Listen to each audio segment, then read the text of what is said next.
La dernière fois, le thème du texte, c'était vraiment célébrer le Seigneur pour ce qu'il a fait. C'était ce qu'ont fait notamment les responsables de l'Église de Jérusalem. Pourquoi? Parce que Paul, et on le voit dans le verset 19, il a raconté en détail ce que Dieu avait fait au milieu des non-juifs à travers son ministère. Voilà pourquoi il célébrait le Seigneur. Pourquoi? Parce que Paul était grand? Non. Parce que Dieu est grand. Et Dieu est grand et il agit dans nos vies. Et voilà pourquoi ils ont célébré le Seigneur. Dans la Bible, il n'y a pas de place pour glorifier les serviteurs, mais il y a de la place pour glorifier le Seigneur. Et ici, il glorifie bien sûr le Seigneur et il voit que l'Esprit de Dieu avait envoyé Paul, on l'avait vu dans les chapitres précédents des Actes, pour une œuvre qu'il avait préparée. Il y avait du travail, il y a du travail dans le royaume de Dieu, il y a du travail pour chacun d'entre nous, avec des services différents, avec des appels différents, comme le Saint-Esprit oriente et place chacun et chacune, adulte ou enfant. Mais ce qui est sûr, c'est que le Seigneur veut agir. Il veut agir et quand il agit, eh bien, ce qui monte en nous, c'est le fait de célébrer le Seigneur. On l'avait vu la dernière fois, on glorifie le Seigneur. Il n'y a pas d'autre réponse qu'on peut faire. Dire, oh waouh, c'était bien, on en a bien agi, on a été bon. Non, c'est Seigneur, tu étais là, merci.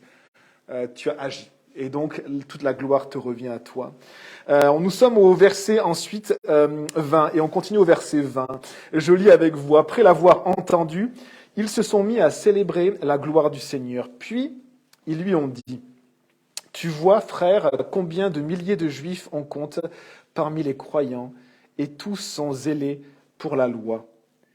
Or, ils ont entendu dire que tu enseignes à tous les Juifs vivant parmi les non-Juifs d'abandonner la loi de Moïse.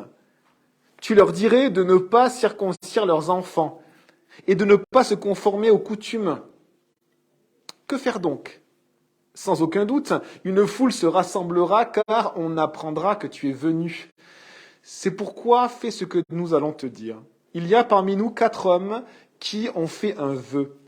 Prends-les avec toi, accomplis la cérémonie de purification avec eux, et pourvois à leurs dépenses afin qu'ils se rasent la tête. Ainsi tous sauront que ce qu'ils ont entendu dire sur ton compte est faux, mais que toi aussi tu vis en respectant la loi. Quant aux croyants d'origine non juive, nous leur avons communiqué par écrit notre décision. Ils doivent seulement s'abstenir des viandes sacrifiées aux idoles, du sang, des animaux étouffés et de l'immoralité sexuelle. Paul prit alors ces hommes, se purifia avec eux et entra le lendemain dans le temple pour annoncer à quelle date la période de purification prendrait fin et l'offrande serait présentée pour chacun d'eux. Vers la fin des 7 jours, les Juifs d'Asie qui avaient vu Paul dans le temple soulevèrent toute la foule et s'emparèrent de lui, et on s'arrête là et on prie. Seigneur, on te remet ces moments. Saint-Esprit, on a besoin de toi. Remplis-nous, s'il te plaît. On a besoin que tu parles, que tu agisses. Seigneur Dieu, merci pour ta parole, parce que tu l'as préservée depuis les temps anciens. Depuis Adam et Ève jusqu'à nos jours, tu as préservé ton témoignage. Le témoignage de ton action, de ta puissance et de ta parole. Merci pour cela. On veut plonger nos yeux ce matin dans ta loi parfaite. On veut apprendre plus de toi, on veut comprendre peut-être, mais surtout, Seigneur, qu'on aimerait vraiment te demander que ta parole puisse continuer cette œuvre de purification en nous. Tu nous dis même le lavage d'eau par la parole. Purifie nos cœurs ce matin par ta parole, s'il te plaît, Seigneur Dieu. Tu es Dieu au-dessus de toute la terre. Nous ne sommes rien, nous sommes mortels, nous sommes pécheurs, et toi tu es Dieu. Alors on s'en remet à toi, nourris-nous par ta main, s'il te plaît, ce matin. Au nom de Jésus-Christ, ton Fils bien-aimé. Amen. Et alors au verset 20, après l'avoir entendu, ils se sont mis à célébrer la gloire de Dieu. On l'avait vu la dernière fois. Et ce qui nous intéresse et ce qui va retenir notre attention plus particulièrement ce matin, c'est la suite. C'est-à-dire, puis ils lui ont dit. La situation devient compliquée à Jérusalem, en Syrie et généralement dans la communauté juive. On en avait touché deux mots le dimanche dernier. Pourquoi elle devient compliquée? Parce que il y a une tension qui commence à se ressentir au sein de la communauté juive. Parce qu'au sein de la communauté juive, il y a une communauté.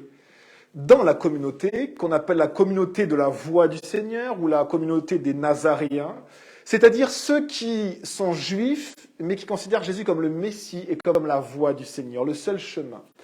Et ces personnes-là, ces juifs, au départ, ils continuent à pratiquer leur judaïsme. Donc il y a une tension minime, comme il y avait de tout temps dans le judaïsme, plusieurs écoles de pensée, on pourrait dire.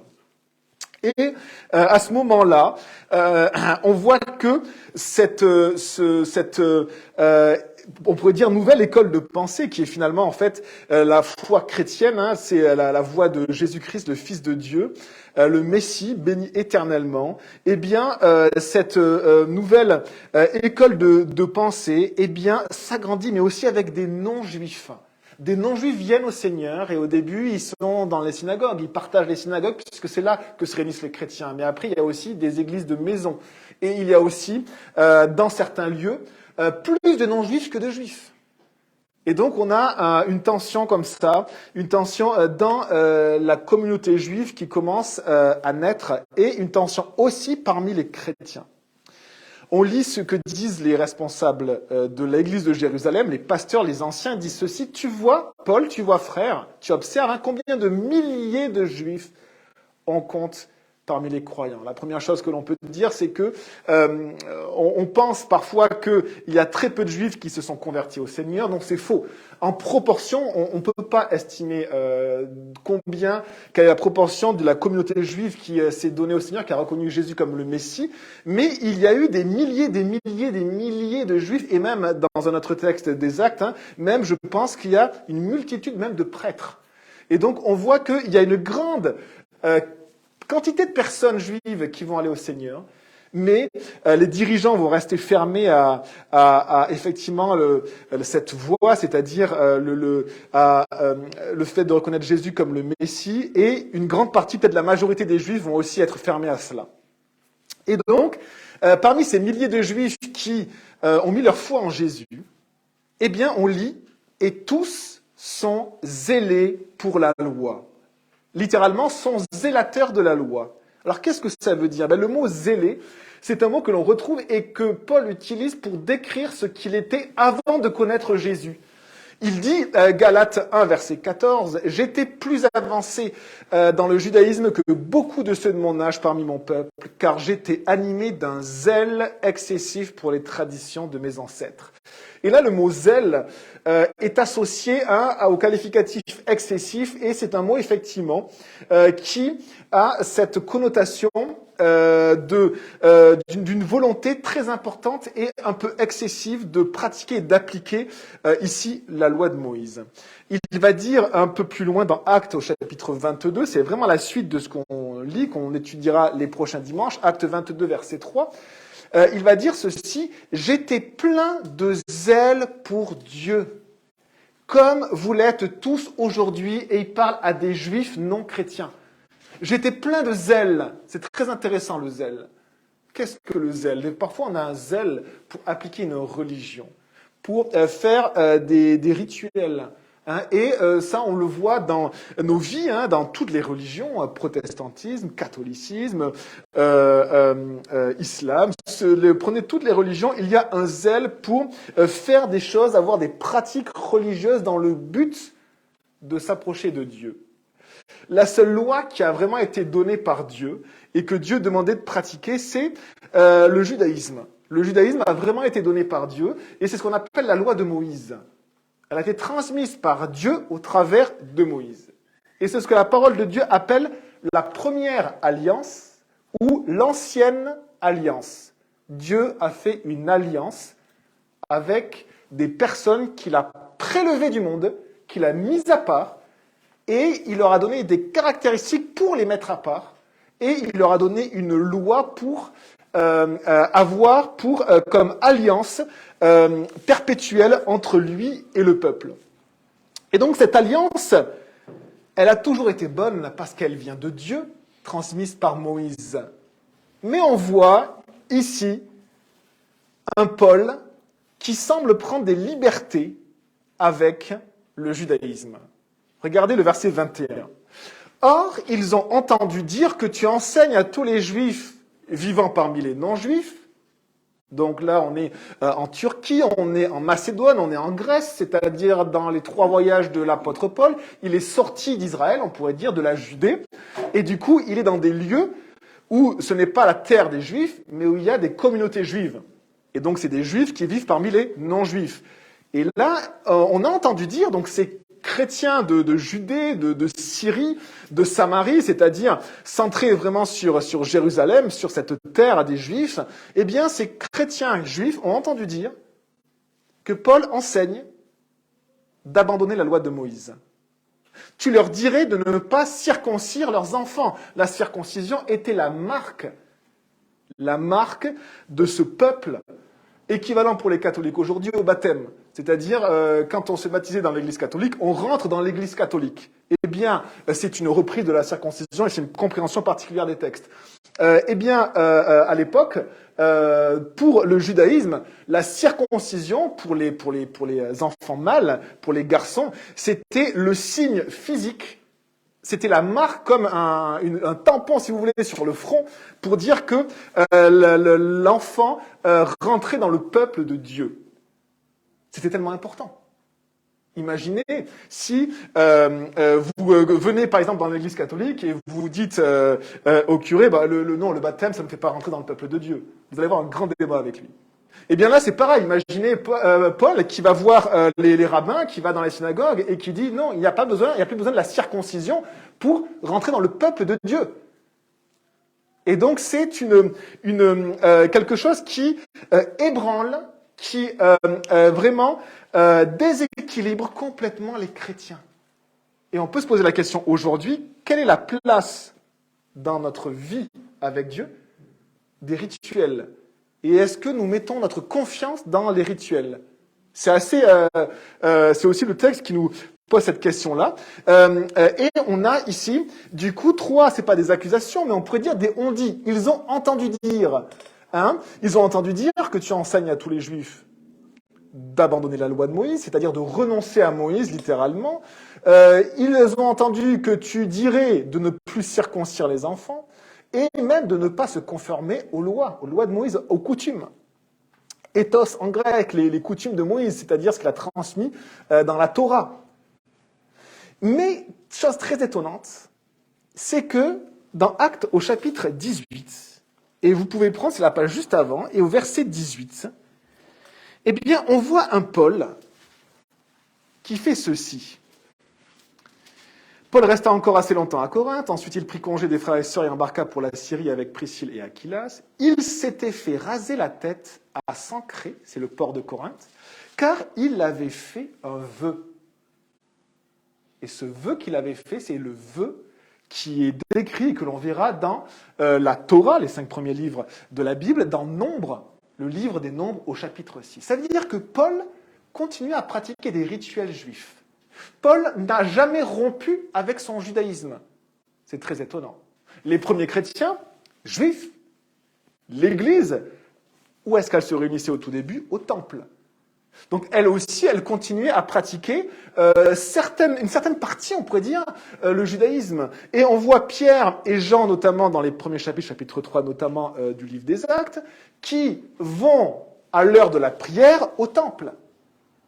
Et donc, on voit que les Juifs, même ceux qui ont mis leur foi en Jésus, n'ont pas rompu leur judaïsme, n'ont pas abandonné leur judaïsme. Et que Paul non plus. Mais, il y a un mais, effectivement. C'est que Paul, depuis qu'il avait rencontré le Seigneur sur le chemin de Damas, ça l'avait tellement bouleversé qu'il était passé d'une vie à vouloir appliquer la loi de Moïse, appliquer. Actuellement, ça serait mettre des bougies, ça serait aller à tel endroit pour faire tant de prières, ça serait mettre le tapis, ça serait. Et il était passé de la loi de Moïse, Et il nous le dit à la loi de Christ. Et ça avait complètement changé sa vie. Et depuis ce jour-là, où il avait découvert la loi de Christ, il avait aussi appris à vivre une liberté qu'il ne connaissait pas auparavant et une nouvelle manière de pratiquer son judaïsme. Paul continuait à pratiquer son judaïsme, mais d'une manière beaucoup plus libre et très troublante pour les juifs pieux de l'époque. On voit notamment dans un autre verset qu'il veut absolument se rendre à Jérusalem pour la fête. Donc il voulait aller à la fête à Jérusalem à un moment donné, c'est la fin du chapitre 18 de mémoire. Et on voit du coup Paul qui, dans sa manière de vivre son judaïsme, même s'il n'a pas complètement rompu avec, eh bien trouble les croyants qui sont juifs. Et voici ce que va dire Paul pour expliquer sa nouvelle manière de vivre. Il va dire ceci dans 1 Corinthiens au chapitre 9 et au verset 20. Il va dire ceci. Il va dire, avec les Juifs, j'ai été comme un Juif afin de gagner les Juifs. Avec ceux qui sont sous la loi de Moïse, sous le régime de Moïse, je vis comme si j'étais sous la loi de Moïse, bien que n'étant pas moi-même sous la loi. Et son but, c'était de gagner les Juifs à Christ. Ça veut dire que Paul, avant de connaître le Seigneur, pratiquait sa religion pour essayer de s'approcher de Dieu et satisfaire Dieu. Et après avoir rencontré Christ, il continue à pratiquer une religion de manière beaucoup plus libre, le judaïsme, afin d'amener les Juifs qu'il pratique aussi à Jésus. Et au verset 21 de ce même chapitre de 1 Corinthiens, avec ceux qui sont sans la loi, donc qui ne vivent pas sous la loi de Moïse, je vis comme si j'étais sans la loi. Et il va rajouter ceci, bien que je ne sois pas sans la loi de Dieu, puisque je me conforme à la loi de Christ, afin aussi de gagner ceux qui sont sans la loi, ceux qui sont non-juifs. Et donc on voit que Paul, après avoir rencontré le Seigneur, était rentré dans une liberté par rapport au judaïsme qui était incroyable, parce qu'il dit même, moi je ne suis plus sous la loi. Mais la loi de Moïse, mais je suis sous la loi de Christ. Il était passé de la loi de Moïse à la loi de Christ. Paul pratiquait le judaïsme d'une autre manière, d'une manière beaucoup plus libre. Mais il considérait, et ça c'est un fait qu'on a beaucoup de mal à réaliser, nous les Occidentaux, les non-juifs, et un peu dans la théologie peut-être actuelle dans la sphère évangélique, c'est que on a l'impression que les rituels juifs n'étaient plus importants du coup pour les croyants juifs.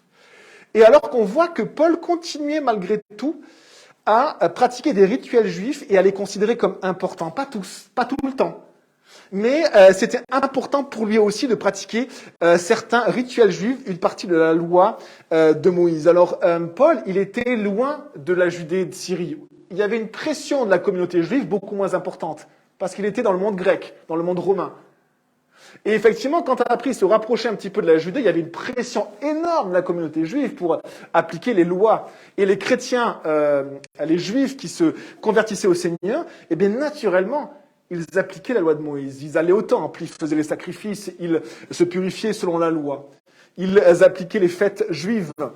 Mais Paul, effectivement, on voit qu'il a, avec le Seigneur, eu une liberté beaucoup plus grande, et on pourrait dire une distance par rapport au judaïsme. Et cette nouvelle manière de pratiquer son judaïsme, eh bien, va provoquer chez les chrétiens juifs et chez les non-chrétiens juifs, donc les juifs chrétiens ou non-chrétiens, va provoquer beaucoup, beaucoup de troubles. On regarde la suite, hein, verset 22. On voit ceci, verset 22. « Que faire donc ?» disent les responsables de l'église de Jérusalem. Ou alors, qu'en est-il ? Sans aucun doute, une foule se rassemblera, car on apprendra que tu es venu. Les responsables de Jérusalem sont embarrassés. Alors, ils sont peut-être embarrassés aussi par l'attitude de Paul, parce qu'eux étaient restés à Jérusalem et ils voyaient la liberté qu'il avait, lui. Parfois même de considérer la loi de Christ au-dessus du judaïsme et le judaïsme comme n'étant pas nécessaire à sa vie de foi. Mais il semble qu'ils étaient vraiment en accord avec cela, parce que dans Actes au chapitre 15, il y a eu cette question qui a été portée à Jérusalem, on pourrait dire l'église mère du 1er siècle, et aux responsables et aux apôtres de Jérusalem. Et cette problématique, on a expliqué au début de l'enseignement, c'est-à-dire, il y a de plus en plus de non-juifs qui viennent dans nos synagogues, que faire? Il y a de plus en plus de non-juifs qui viennent dans les communautés juives chrétiennes, que faire? Eh bien, cette problématique avait été énoncée dans le chapitre 15, et un certain Jacques, l'apôtre Jacques, le frère de Jésus, avait effectivement donné le dernier mot, on pourrait dire, hein, verset 28 d'acte 15, « Il a paru bon au Saint-Esprit et à nous de ne pas vous imposer d'autre charge que ce qui est nécessaire, vous abstenir des viandes sacrifiées aux idoles, du sang, des animaux étouffés et de l'immoralité sexuelle. » Et ce verset que je suis en train de lire dans Acte 15, qui a été acté lors de cette réunion entre les responsables, eh bien, on le voit effectivement au verset 25 d'Acte 21. « Quant aux croyants d'origine non juive, nous leur avons communiqué par écrit notre décision. » Donc c'est un rappel de ce qui a été fait dans Acte 15. Ils doivent seulement s'abstenir des viandes sacrifiées aux idoles, du sang, des animaux étouffés et de l'immoralité sexuelle. Et en donnant cette liste-là, eh bien, on voit que c'est Jacques qui a eu un peu le fin mot de ce concile, de cette réunion. Et au verset 21 de Acte 15, Jacques va dire ceci. Il demande aux non-juifs d'appliquer ces choses-là que l'on a lues. En effet, depuis bien des générations, dans chaque ville, des hommes prêchent la loi de Moïse, puisqu'on la lit chaque sabbat dans les synagogues. Et en fait, Jacques va donner la raison de ces 4 ou 5 lois qu'ils vont demander aux non-juifs d'appliquer. Ils vont demander aux non-juifs d'appliquer ces lois-là, même s'ils sont non-juifs. Pourquoi? Eh bien, parce que dans chaque ville, il y a des juifs qui considèrent la loi de Moïse comme étant importante et qui la prêchent. Et donc, on voit que ces 4 lois qui sont demandées d'appliquer parmi les non-juifs, hein, ce sont des lois qui sont demandées en respect des juifs. Pourquoi? Parce qu'il y a des choses que les juifs ne pouvaient tout simplement pas accepter. C'est-à-dire que les juifs, ils avaient ce problème-là de tout temps. C'est pas un problème, cette question-là, c'est-à-dire la question de non-juifs qui étaient attirés par le judaïsme, même avant Jésus. Et donc, les Juifs, avant Acte 15, s'étaient aussi réunis. Et ils avaient dit, mais qu'est-ce qu'on demande de faire aux non-Juifs? Les non-Juifs, d'ailleurs, la plupart ne voulaient pas se faire circoncire, parce que forcément, ça impliquait trop de choses pour eux. Mais par contre, ils voulaient servir le Seigneur. Et du coup, la question était, mais pour ceux qui ne veulent pas devenir totalement juifs, accepter la circoncision et toute la loi de Moïse, qu'est-ce qu'on va leur dire?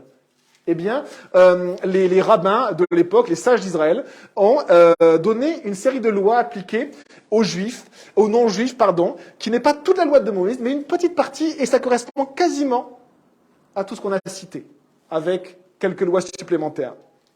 Et ils avaient le même problème dans l'Ancien Testament, et ici, finalement, l'Église va garder ce qu'on appelle les lois noachiques, les lois de Noé, c'est-à-dire ces personnes non juives qui sont en dehors de la loi de Moïse, mais qui peuvent quand même servir le Seigneur.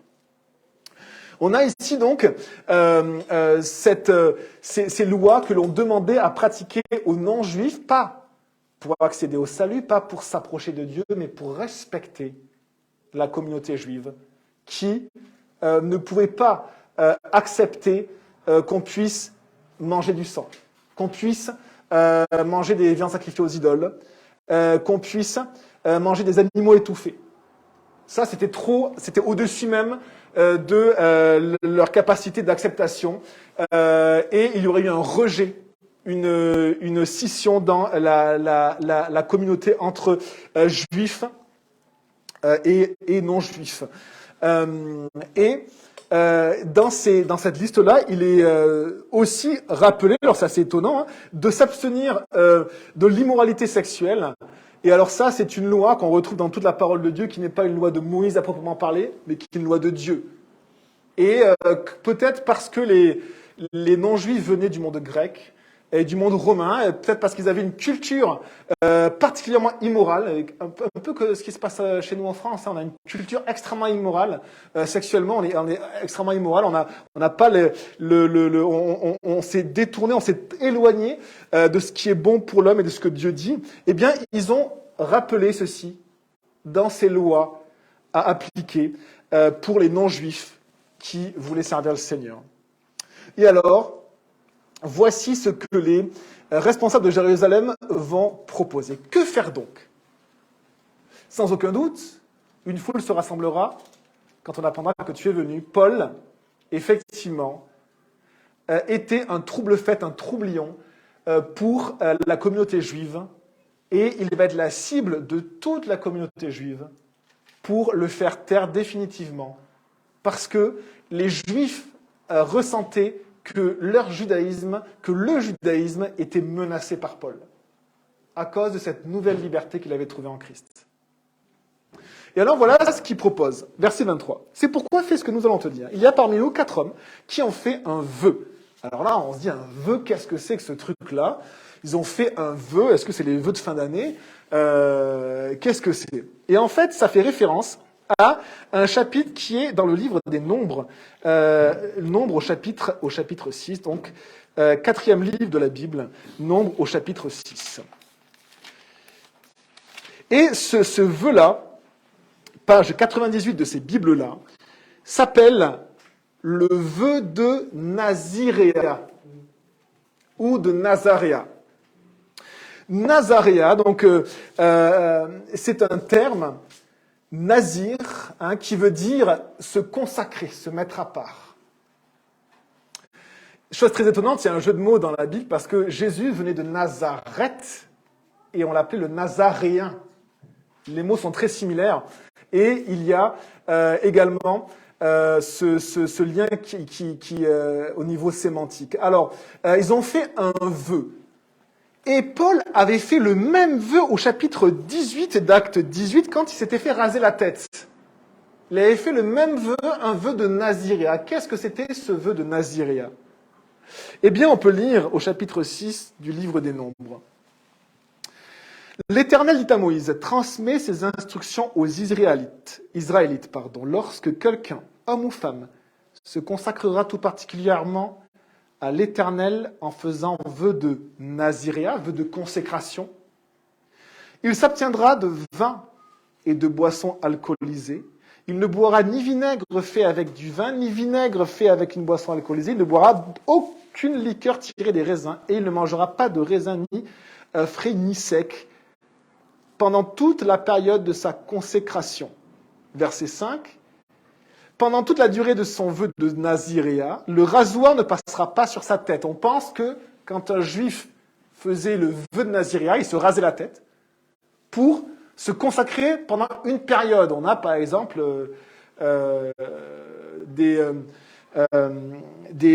j'ai perdu le mot, excusez-moi, mais des périodes de jeûne qui peuvent exister encore chez les protestants, chez les catholiques, ou dans l'islam, et des périodes où les personnes pratiquent des rituels en voulant se consacrer à Dieu. Hein, et c'est hérité bien sûr de ça. Et on voit que ces personnes qui voulaient se consacrer, se raser la tête pour une période donnée, parfois c'est 30 jours, parfois c'était peut-être plus long, et qu'à la fin de cette période donnée, ils allaient à Jérusalem au temple, ils se présentaient à l'entrée du temple, et ils allaient avoir un temps de purification qui durait 7 jours, et à la fin de ces 7 jours de purification, c'était des ablutions, à certains moments de ces 7 jours, eh bien, on appliquait des sacrifices. Des sacrifices, tout est noté dans le chapitre 6 trois agneaux qui allaient être sacrifiés pour le Seigneur, et avec une corbeille de pain qui s'appelait un sacrifice de communion. Et on a ces sacrifices-là qui allaient être donnés au Seigneur. Et donc on a au chapitre 21, verset 23, ces personnes-là, 4 hommes qui ont fait comme Paul l'avait fait, un vœu de naziréat. Et du coup, les responsables disent à Paul, prends-les avec toi, accomplis la cérémonie de purification avec eux, et pourvois à leurs dépenses pour qu'ils se rasent la tête. Se raser la tête, après cette période-là, c'était le dernier acte de ce moment de consécration. Et il y a un homme dans l'Ancien Testament qui a été consacré toute sa vie à Dieu, considéré comme Nazaréa toute sa vie, c'était Samson. Et c'est pour ça que Samson ne s'est pas rasé la tête durant toute sa vie, et que quand on l'a rasé, il a perdu la force que Dieu lui avait donnée. Parce qu'il était consacré à Dieu, consacré à l'Éternel, exactement selon ce chapitre de Nombre, chapitre 6. Quand il y avait des personnes juives qui ne pouvaient pas payer les sacrifices, c'était bien sûr de leur propre poche qu'ils allaient payer ces sacrifices à la fin de leur naziréat, et bien souvent c'était une personne plus riche qui les accompagnait et qui payait à leur place. Et donc on demande de faire ça à Paul. Accompagne-les et paie pour eux les dépenses afin qu'ils se rasent la tête, c'est-à-dire que pour qu'ils puissent finir leurs vœux et se raser la tête, c'était le dernier acte de cette période-là. Et après, ils étaient libérés de leur naziréat et ils pouvaient à nouveau, par exemple, boire du vin ou finalement pratiquer ce qu'ils avaient mis de côté tout ce temps-là. C'est finalement une sorte de jeûne étonnant, un jeûne, c'est-à-dire que on veut se consacrer particulièrement à Dieu. Pendant une période, on sent que le Seigneur nous travaille et on veut se consacrer particulièrement à Dieu. Et le Seigneur, qu'est-ce qu'il fait finalement? Il nous demande de lâcher des choses qui sont de l'ordre du loisir ou de l'ordre du confort. Par exemple ici, le vin ou tous les produits qui étaient associés au vin. Et donc ce confort-là, finalement, les personnes les mettaient de côté. Elles vivaient avec un petit peu plus de privation et le but, c'était d'être plus entier pour Dieu. Il y a la même notion dans le jeûne. Actuellement, dans le jeûne, pour l'Église, dans le jeûne chrétien, on met à part un temps particulier, et à tel point que même on se prive de nourriture un temps pour se consacrer à la prière, pour se consacrer au Seigneur. Et alors, ainsi, verset 24, tous sauront que ce qu'ils ont entendu dire sur ton compte est faux, mais que toi aussi, Paul, tu vis en respectant la loi. Le but de cette demande-là des responsables, c'était finalement de calmer cette tension qui naissait au sein de l'Église entre chrétiens, juifs et non-juifs, pour leur montrer que Paul, qui finalement, par son ministère, avait suscité, c'est le Seigneur qui l'a fait, mais des églises entières de non-juifs, eh bien que Paul continue à pratiquer la loi. Et on a vu que Paul l'a pratiqué d'une nouvelle manière, ne l'avait pas abandonné, mais qu'il se sentait libre vis-à-vis de cette loi-là, mais qu'il a pratiqué parce qu'il était juif et pour les juifs. Et on sait aussi que Paul, il y a une autre chose, c'est que même si parfois il pratiquait pour les juifs, on peut penser que Paul l'a pratiqué aussi parce qu'il l'a considérée comme importante, c'est-à-dire comme chargée de signification, de symbole, parce que la loi de Moïse, dans tout l'Ancien Testament, quand vous recherchez le Seigneur et que vous venez à Christ, quand vous lisez tout l'Ancien Testament, c'est parfois très obscur pour vous. Parce qu'on voit des prophètes qui parlent, on voit des lois complètement incompréhensibles à appliquer, on voit un peuple qui s'organise d'une manière très différente de nous actuellement, et ça peut être totalement obscur pour nous ou incompréhensible. La parole de Dieu nous dit que la loi de Moïse décrivait l'ombre des choses à venir. C'est-à-dire que elle avait dans son cœur, c'était une loi pour la terre, une loi pour le peuple, une loi pour qu'un peuple puisse devenir une nation et pour que cette nation puisse accueillir Dieu en son centre.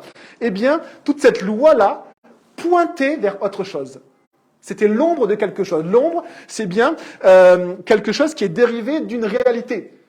et qui pointe sur la réalité. Si vous voyez votre ombre, ce n'est pas vous, mais ça montre le contour de la réalité, c'est-à-dire vous-même. Eh bien, la loi de Moïse faisait ça avec la loi de Christ.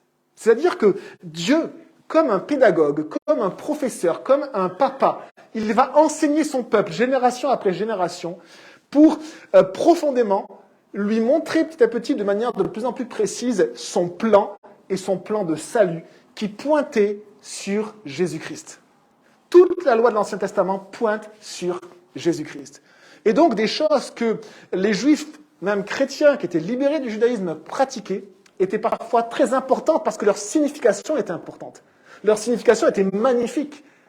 Par exemple, manger le repas de Pâques, c'était l'agneau de Dieu qui meurt. Et par son sang, nous pouvons être délivrés. Et donc les Juifs, je pense que tous les Juifs qui étaient chrétiens continuaient à pratiquer cette fête-là avec la plus grande minutie, parce que la signification qu'elle a est juste extraordinaire. Elle est magnifique. Elle annonçait des siècles, 1400 ans avant, qu'un jour, le Messie allait être sacrifié pour l'humanité. Et donc, dans le cœur du judaïsme, il y a la loi de Christ en nombre. Elle pointe sur une loi spirituelle, sur une réalité spirituelle qui vient de Dieu. Et on peut penser que Paul aussi, eh bien, parfois pratiquait des rituels pour cette manière-là. Notamment celle du vœu de Naziréa, pardon. Et Paul, vous savez très bien que Paul, c'était quelqu'un qui avait donné beaucoup au Seigneur. Parce qu'il était pharisien, il avait un poste élevé dans la communauté juive, il a tout laissé pour le Seigneur, il a quitté même ses biens, et il a tout donné, que ce soit ses biens et son temps, pour œuvrer et faire ce que le Seigneur lui demandait. Et donc, il était, on pourrait dire, vraiment consacré au Seigneur. Mais malgré cela, à certaines périodes de sa vie, il le ressentait comme une action du Seigneur dans sa vie pour se consacrer davantage. Comme pour mettre de côté certaines choses qui étaient peut-être de l'ordre de ses loisirs, certaines choses qui l'aidaient peut-être à se vider la tête, comme on dit. Et à certaines périodes, eh bien, il se donnait encore plus au Seigneur. Et pendant ces périodes-là, finalement, il pratiquait le rituel juif du Naziréa. Pourquoi ? Parce que ce rituel juif pointait sur une réalité spirituelle plus grande, c'est-à-dire des périodes de consécration, parfois dans des moments de notre vie et de sa vie où les combats sont très forts. Eh bien, ce chapitre de Nombre 6, vous n'êtes pas obligé de vous faire raser la tête, ne vous inquiétez pas, mais ce chapitre de Nombre 6 pointe sur une réalité qui est spirituelle et qui est aussi actuelle, c'est qu'à certains moments, le Seigneur, parfois, nous attire à nous consacrer davantage à lui.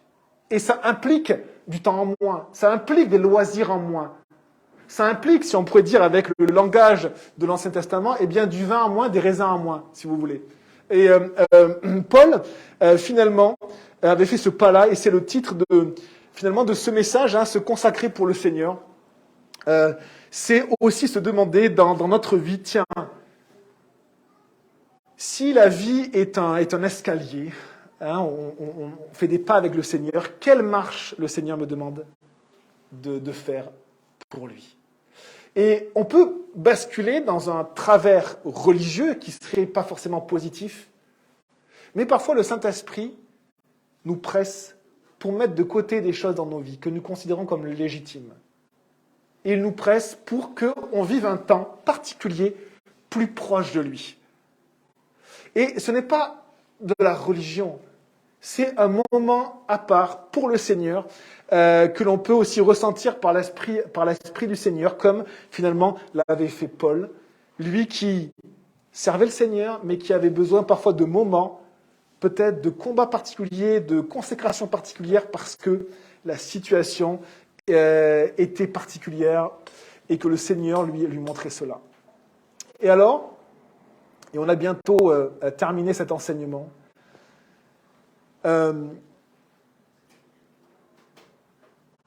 verset 25, on l'a déjà lu, donc il rappelle dans Acte 21 les lois noachiques, alors l'héritage des lois noachiques, c'est-à-dire ces lois que l'on demande à faire aux non-juifs.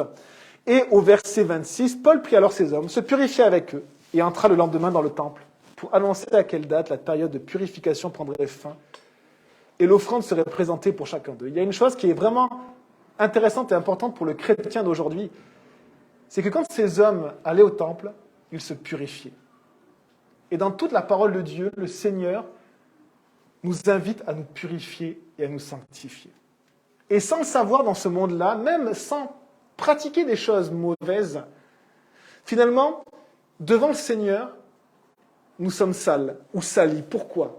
C'est un peu comme vivre ou passer une journée, par exemple. Eh bien, le soir, on sent un peu mauvais parce qu'on a une activité, on a sué. Ou alors comme vivre, par exemple, dans un univers un peu pollué. Eh bien, nos vêtements, notre peau va prendre l'odeur de la pollution. Et le Seigneur rappelait à son peuple qu'il avait besoin de se sanctifier, qu'il avait besoin de se purifier. J'ai écouté un enseignement de Jean-Marc Taubois dernièrement qui rappelait qu'une personne a eu une vision. Alors, ces dernières années, je n'ai pas la date exacte. Une personne a été... elle a vécu une mort clinique parce qu'elle défrichait un terrain et un nid de frelons est tombé en fait sur l'engin avec lequel il travaillait. Il a été piqué de dizaines de piqûres de frelons. Et il suffit, je pense, peut-être de 5 ou 6 pour mourir, je pense, frelon asiatique, et il est mort. Et il s'est vraiment vu partir à une vitesse incroyablement rapide dans un lieu qu'il ne peut pas décrire. Il dit c'était juste merveilleux et extraordinaire, je ne peux pas le décrire. Il a entendu la voix de Dieu qui lui disait qu'il allait devoir retourner sur la terre. Il lui dit mais non, je suis bien là, je n'ai pas envie de retourner sur la terre. Et le message du Seigneur était centré sur ces mots-là. Dis à mon Église qu'elle n'est pas prête pour que je revienne, parce qu'elle a besoin de se sanctifier, de se purifier. Et cet homme-là, du coup, il va avoir une mort clinique pendant quelques heures. Sa femme va apprendre sa mort, elle va aller à l'hôpital, et à l'hôpital, il va se lever. Avec cette vision-là, quelques mois, peut-être, ou années après, il va aller à Jérusalem, il va croiser 2 autres frères, ou en Israël plutôt, 2 autres frères qui ont vécu exactement la même vision que lui. Et le message du Seigneur était le même. Du haut du ciel, le Seigneur a dit, mon Église n'est pas prête, sanctifie-toi et purifie-toi. Et on a ici ces termes-là, se purifier, qui était bien sûr quelque chose de rituel, mais qui montrait une réalité spirituelle. Est-ce que dans nos vies, nous prenons garde à nous purifier et à nous sanctifier pour le Seigneur? Est-ce que dans nos vies, nous écoutons l'Esprit de Dieu quand il nous demande de nous consacrer davantage pour peut-être une tâche ou un moment particulier de notre vie, ou un moment peut-être de combat particulier, comme Paul le faisait, il se consacrait. Et alors, on lit le verset 26, donc, ils vont accomplir tout ce qu'il faut, se purifier avec eux, entrer le lendemain dans le temple pour annoncer à quelle date la période de purification prendrait fin et l'offrande serait présentée pour chacun d'eux. Et après, on s'arrête là, et au verset 27, on voit juste que vers la fin des 7 jours de purification, les Juifs d'Asie qui avaient vu Paul dans le temple soulevèrent toute la foule et s'emparèrent de lui.